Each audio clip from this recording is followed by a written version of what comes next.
स्वागत है आप सभी का द शिक्षा कैपिटल यूट्यूब चैनल पे। हम पढ़ रहे हैं भारतीय काव्यशास्त्र। भारतीय काव्यशास्त्र में काफी क्लासें हो चुकी हैं, कम से कम 7-8 क्लासें हो चुकी हैं, 9। और आज हमारा जो टॉपिक है अलंकार सिद्धांत। इससे पहले हम भारतीय काव्यशास्त्र में रस सिद्धांत पढ़ा चुके हैं आपको अच्छी तरीके से। जिसको रस सिद्धांत, रस निष्पत्ति, साधारणीकरण अभी तक ना समझ में आया हो तो जाके क्लास में देखो, ठीक है। प्लेलिस्ट में जाओगे इसे तो आप तुरंत मिल जाएगा आपको, उसमें जो मैंने अभी तक पढ़ाया है, ठीक है। अच्छी तरीके से, बेहतरीन तरीके से समझाने की कोशिश की है, एक नए अंदाज में। आपको अच्छा लगेगा, जाके पढ़ें।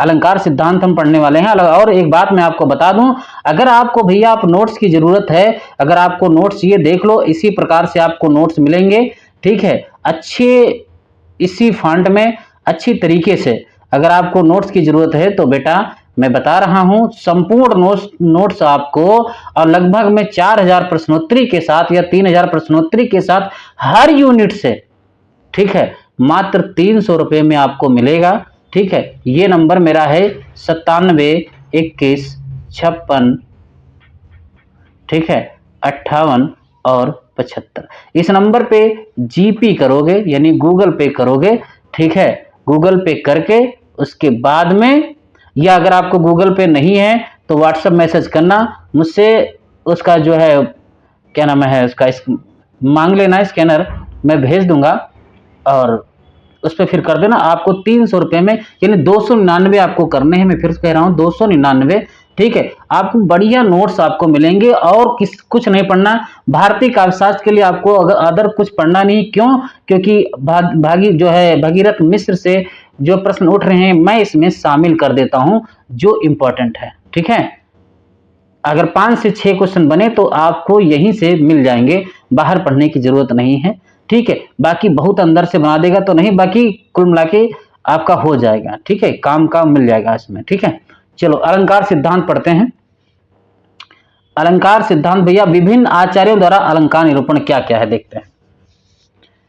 देखो वैसे तो अलंकार सिद्धांत बहुत लंबा टॉपिक है, उतने अलंकार, यमक अलंकार, इनके सबके उदाहरण पढ़ने बैठोगे तो काफी चला जाएगा, हमको उतना नहीं पढ़ना है, ठीक है। उतना पढ़ने की जरूरत नहीं है। विभिन्न, देखो क्या बात कह रहे हैं कि भैया अलंकृत करने वाले साधन से ही अलंकार का सामान्य अर्थ लिया जाता है। अलंकृत और अलंकार में क्या अर्थ होता है? अलंकृत सुशोभित। आचार्य भरत मुनि ने अपने नाट्यशास्त्र, जानते हो उनकी रचना नाट्यशास्त्र,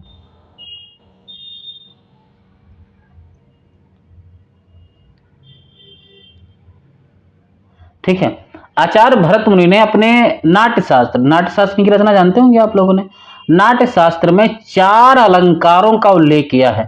उपमा, रूपक, दीपक, यमक। इंपॉर्टेंट है, उपमा, रूपक, यमक और दीपक, जो है दीपक। यमक अलंकार के लिए एक बड़ा फेमस उदाहरण है, सजना है मुझे सजना के लिए।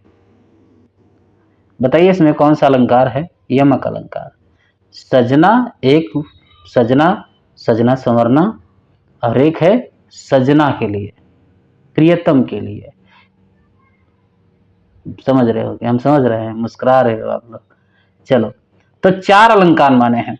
आचार्य भामा, जानते होंगे भामा को, आप लोग जानते होंगे, साथ में पढ़े होंगे आप लोगों के।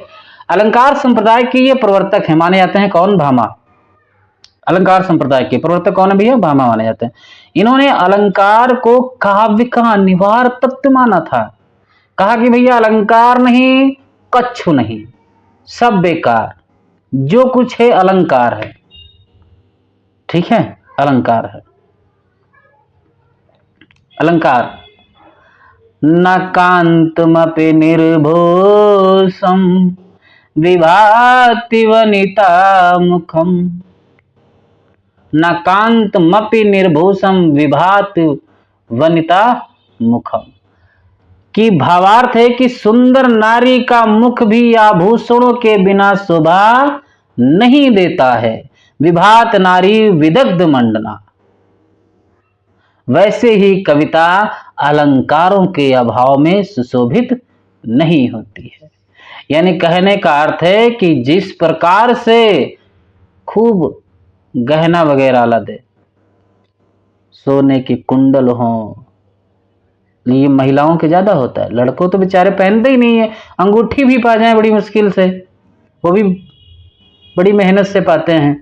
ठीक है, उनके क्या होने चाहिए, नथुनी हो चाहिए, मांग टीका, कमर बिछुआ, जाने क्या क्या। फिर कहेंगी मैं सुंदर से सुंदर लग रही हूं। कोई इनको समझाए।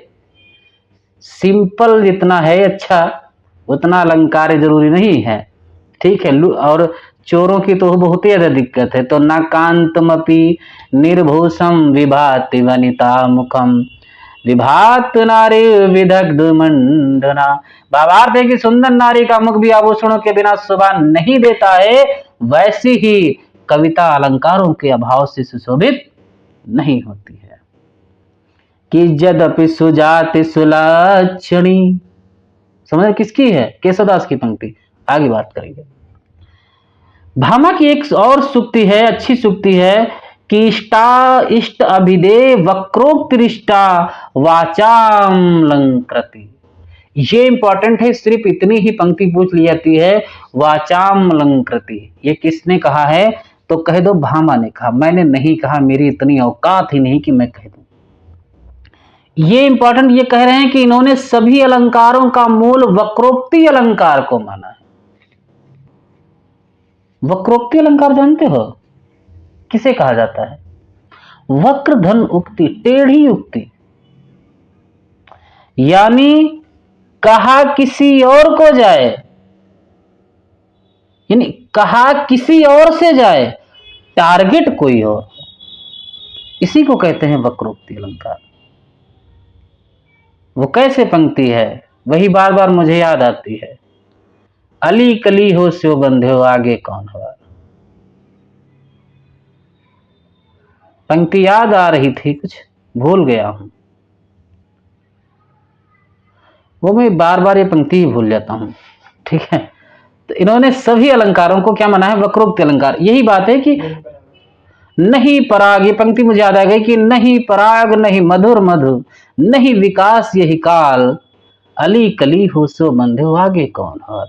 अब ये बात किसके लिए बिहारी ने किया, कहा जयसिंह के लिए, और कहा किसको, सामने भौरा था, वो फूल पे बैठा हुआ था, उसको देख के कहा।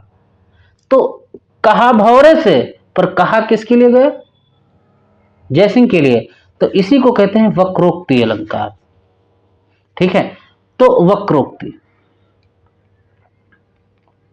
ये एक वक्रोक्ति, इसी प्रकार से अलंकार मिलेगा अन्योक्ति।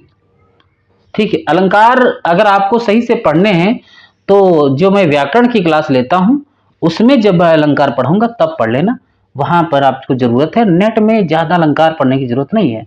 ठीक है, बस सिद्धांत पढ़ना जरूरी है। वक्रोक्ति को माना लोक की सामान्य सीमा का अतिक्रमण करने वाली चमत्कार पूर्ण वाणी को अतिशयोक्ति कहा। अब अतिशयोक्ति तो अलंकार जानते ही होंगे, अतिशयोक्ति, बढ़ा चढ़ा कर कहना। ठीक है, करने वाली चमत्कारपूर्ण वाणी को अतिशयोक्ति कहा, और इसी अतिशयोक्ति को वक्रोक्ति माना। ये इनका मानना है, भामा का। इनके अनुसार यह वक्रोक्ति अर्थ को विभा, विभा और विभा मतलब आभा से युक्त करती है। आभा मतलब चमक का, जैसे बोला है क्या भामा ने कि सहसा सर्वत वक्रोक्ति नायोर्थो विभावते यत्नो से कविता कार्य काव्य अलंकारो नया बिना। तो याद रखना ये पंक्ति किसकी है भैया, भामा की है। किसकी है, भामा की। सहसा सर्वत्र वक्रोक्तिरनाया अर्थो विभावित। फिर इनके बाद तुरंत उठते हैं और दंडी आते हैं, कहते हैं भैया तुमने जो भी बताया मेरे समझ में नहीं आया, मुझसे सुनो मैं क्या बता रहा हूं। तो कहा, हाथ जोड़ के खड़े हो गए भामा का, बताओ भाई, सुनते हैं, देखते हैं तुम क्या कहना चाहते हो। कहा कि अलंकार को परिभाषित करने का जो प्रथम प्रयास है भैया चार दंडी ने किया, ये इंपॉर्टेंट है। देखो, अलंकार के प्रवर्तक जरूर भामा हुए, पर समझ रहे हो क्या क्या, प्रथम प्रयास यानी परिभाषा उन्होंने ही अच्छी दिया, परिभाषित उन्होंने ही किया, समझाया दंडी ने ही कहा कि इन्होंने काव्य की शोभा में वृद्धि करने वाले सभी धर्मों का अलंकार माना है। यानी काव्य में जो जो धर्म शोभा बढ़ाएंगे वो सब अलंकार है। वो चाहे रस होए, चाहे छंद होए, चाहे अलंकार होए, सब इनके लिए सब अलंकार हैं। काव्य शोभा करान धर्मान अलंकार प्रच्यते, कि काव्य की शोभा बढ़ाने वाले धर्म गुण अलंकार है। किसने कहा? दंडी ने कहा। पंक्ति याद रखना इंपॉर्टेंट है। फिर आते हैं तुरंत इनके बाद उतर के आते हैं आचार्य वामन। कहा कि यार तुम लोग क्या बताते हो, मुझसे सुनो, मैं बताता हूं। थोड़ा बहुत पढ़ लिए, बस अलंकार की परिभाषा देने लगे। सुनो मैं बताता हूं, क्या बताता हूं। देखो अब ये थे रीतवादी आचार्य, पर इनको अलंकार की परिभाषा देना क्योंकि इनसे रहा नहीं गया। कहा मैं क्यों अकेला रहूं, मैं भी दूंगा। आचार्य वामन ने इसे परिभाषा को अस्वीकार करते हुए कहा तुम्हारी परिभाषा को मैं स्वीकार करता हूं, मैं नहीं मानता हूं, तुमने परिभाषा ही नहीं अच्छी दी है, न पढ़े न लिखे, आ गए दंडी दे। कहा ठीक है मैं बताता हूं। देखो गुण के संदर्भ में इन्होंने प्रयुक्त किया अलंकार को कि काव्य शोभाया कर्तारो धर्म गुणा। समझ रहे हो कि काव्य के शोभा करने वाले धर्म गुण हैं। तदपि स्योहत वस्तु अलंकार। ये वामन आ गए। ये पंक्तियां आपको याद रखनी होती है। क्या किया जाए, आए वामन, उनका नहीं मन माना, आगे बता दिया काव्य शोभाया कर्तारो, यहां पे शोभाया शोभाषा नहीं है, शोभाया, ठीक है, कर्तारो धर्म गुणा। चलो आगे बढ़ते हैं। अर्थात गुण काव्य के शोभा कारक धर्म है और अलंकार उसके वर्धक है। इन्होंने गुण को परिभाषित किया। इन्होंने यह कहकर अलंकार का महत्व और कम किया कि काव्य में नित्य स्थान तो गुण का है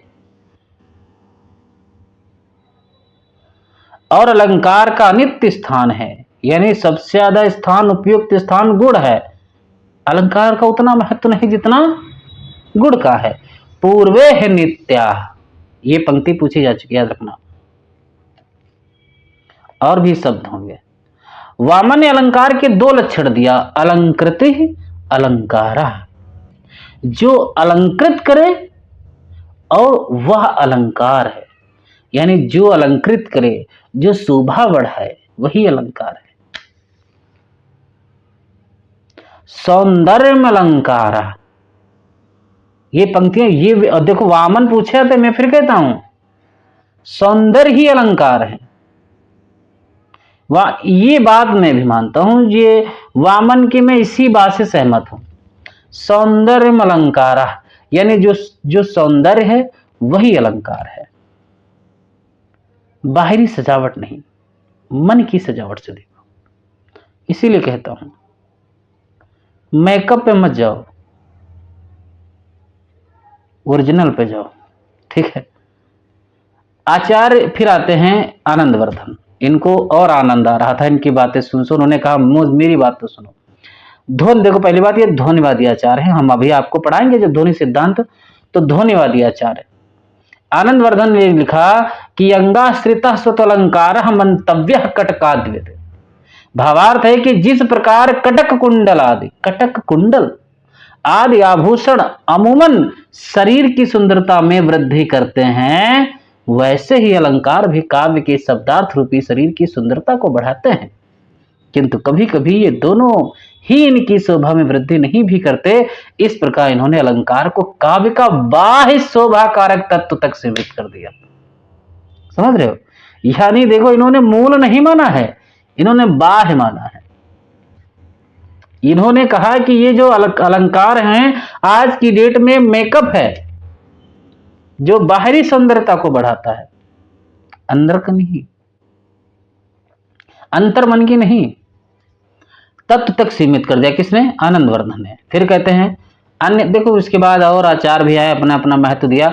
रुद्रट ने, वेरी इंपॉर्टेंट, देखो रुद्रट ने सर्वप्रथम वैज्ञानिक ढंग से, ये आपसे पूछा जाएगा, देखो मैं फिर कहता हूं ये पूछा जाएगा कि रुद्रट आते हैं, मैं रुदल रुद्रट ने सबसे पहले वैज्ञानिक ढंग से अलंकारों को 4 भागों में बांटा। ये इंपॉर्टेंट है।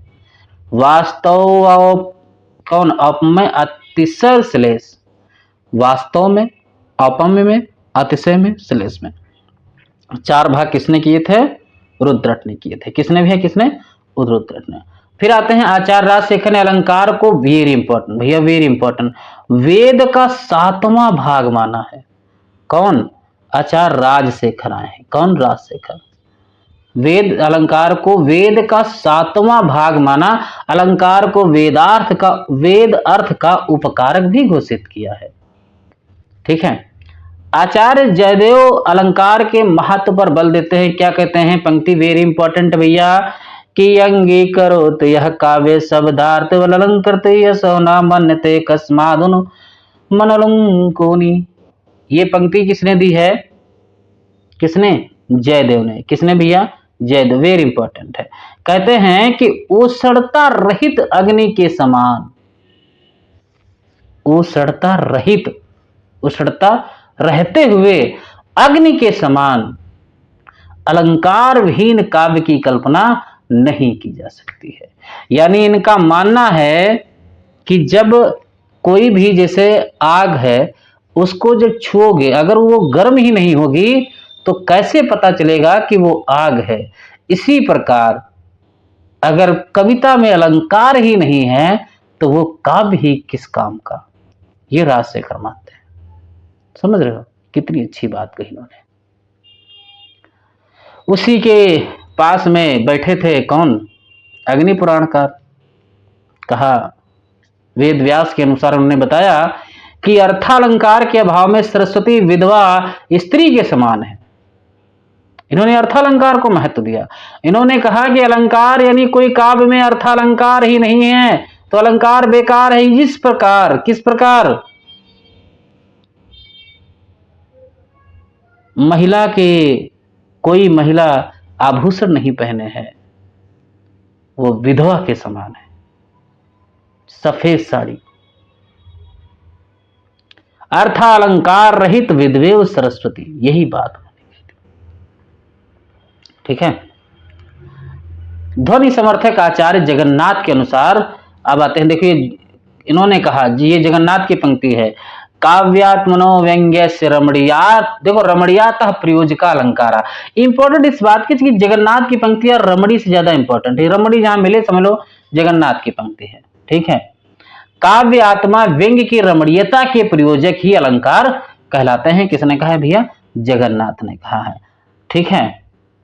भामा, दंडी, उद्भट, रुद्रट, भोज, जयदेव, अप्पय दीक्षित, केशव मिश्र, केशवदास, चिंतामणि, कुलपति देव, सुरत मिश्र, कुमारमणि, श्रीपति, सोमनाथ, भिखारीदास, प्रताप शाही, मतिराम दूल्हा, भूषण, पद्माकराज अलंकार समर्थक आचार्य। ये इंपॉर्टेंट है, इसके समर्थक याद रखना। ठीक है। तथा आनंद वर्धन, मम्मट, विश्वनाथ, जगन्नाथ आदि अलंकार विरोधी आचार्य। तो इंपॉर्टेंट इस बात का, विरोधी तो जरूर याद कर लो। आनंद वर्धन, आनंद में ध्वनिवादी हैं तो इनको अलंकार की जरूरत क्या है? मम्मट, विश्वनाथ, जगन्नाथ, 4 लोग। आनंद, मम्मट, विश्वनाथ, जगन्नाथ, ये क्या है? अलंकार विरोधी आचार माने जाते हैं, इंपॉर्टेंट हैं। ठीक है। एक यहां पर पंक्ति नहीं मैंने लिखने के लिए भूल गया हूं, पर आपको याद रखनी है पंक्ति अलंकार से संबंधित ही है कि जद विसुजाति सुलक्षणी सुवर्ण सरस्वव्रत भूषण बिन विराजई कविता वनिता मित। याद रखना ये देव केशवदास की पंक्ति अलंकार से संबंधित है। देखो इतना जितना इंपॉर्टेंट था उतना मैंने अलंकार सिद्धांत में दे दिया है। ठीक है। अगर आपको लगता है कि अलंकार पढ़ने, देखो अलंकार पढ़ने की जरूरत नहीं, यमक, रूपक, दीपक, ये सब अलंकार जो है इनको अगर आपको पढ़ना है, ठीक है, तो भी मैं व्याकरण की जब क्लास पढ़ाऊंगा तो उसमें जब अलंकार का समय आएगा तो अलंकार पढ़ाना जब होगा तो मैं अनुप्रास अलंकार, ये सब अलंकार पढ़ा दूंगा, एक एक करके कम से कम 50 अलंकार पढ़ाऊंगा। मगर इसमें नेट के सिलेबस में आपको उतना अलंकार पढ़ने की जरूरत नहीं है। अदर एग्जाम देना है, टीजीटी देना है, पीजीटी देना है, तो उसमें पढ़ने की जरूरत बिल्कुल है। ठीक है। मगर इसमें सिर्फ नेट के सिलेबस में सिद्धांत पे ज्यादा पूछता है, अलंकार एक आधे कभी प्रश्न पूछ लेता है तो उसको मैं पढ़ा दूंगा। ठीक है। चलो, तो हमारा अलंकार सिद्धांत यहीं तक रहेगा। आगे हम धीरे धीरे बहुत जल्दी भारतीय पाश्चात्य खत्म कर देंगे। आपको मैं फिर कहता हूं, अगर आपको पीडीएफ चाहिए, नोट्स चाहिए, ठीक है, एक संपूर्ण, वो हिंदी साहित्य का इतिहास हो, कहानी हो, नाटक हो, निबंध हो, कविता, मैं फिर कहता हूं कि सबके नोट्सों की तुलना मेरे नोट्सों से मत करना, क्योंकि हम अपने नोट्सों में विद्वानों के मत भी शामिल कर देते हैं जहां पे जितनी जरूरत है। ठीक है, अगर कोई रामचंद्र शुक्ल से पूछने की कोशिश करेगा, बच्चन सिंह से पूछने की कोशिश करेगा, विश्वनाथ त्रिपाठी से पूछने की कोशिश करेगा, रामस्वरूप चतुर्वेदी से पूछने की कोशिश करेगा, तो आपको नोट्स में मिलेंगे। वो भी कौन? जो रचनाकार, जो रचना आपके एग्जाम पे सिलेबस में लगी है, उस पर कोई कमेंट करता है, उस पर कोई पूछता है, तो आपको नोट्स में मिलेगा। अब बाकी तो आपको पता है, हिंदी साहित्य का इतिहास अथाह इतिहास है। ठीक है, मैं उतना आपको पहले दूंगा, बाद में समय मिलेगा तो मैं धीरे धीरे खैर बच्चन सिंह हिंदी साहित्य का दूसरा इतिहास अगले समय से पढ़ाऊंगा। रामचंद्र शुक्ल भी पढ़ाऊंगा, बच्चन सिंह पढ़ाऊंगा, बहुत पढ़ाऊंगा, मगर अभी पहले एग्जाम पे फोकस है। एग्जाम दे लो, उसके बाद हम लोग फ्री में पढ़ेंगे उसको, जब मतलब फ्री टाइम होगा तब। ठीक है, तो हमारा अलंकार सिद्धांत हो गया, कल ध्वनि सिद्धांत हम लोग पढ़ेंगे। भारतीय काव्यशास्त्र खत्म करके फिर हम इसी प्रकार से पाश्चात्य आपको पढ़ाएंगे। पाश्चात्य अलग तरीके से यूट्यूब में आपको कोई अलग पाश्चात्य जो भी पढ़ाते हो, मैं नहीं कहता हूं, बहुत अच्छे अच्छे टीचर हैं, मगर मेरे पढ़ाने का नजरिया ही कुछ अलग होगा। याद ना हुआ, पैसे वापस, मगर पहले पहले देने पड़ेंगे पैसे। चलो, बहुत बहुत धन्यवाद, और आज की यही क्लास रखता हूं। उसके बाद हम अगली क्लास में अगला टॉपिक पढ़ेंगे, कौन? ध्वनि सिद्धांत। ठीक है।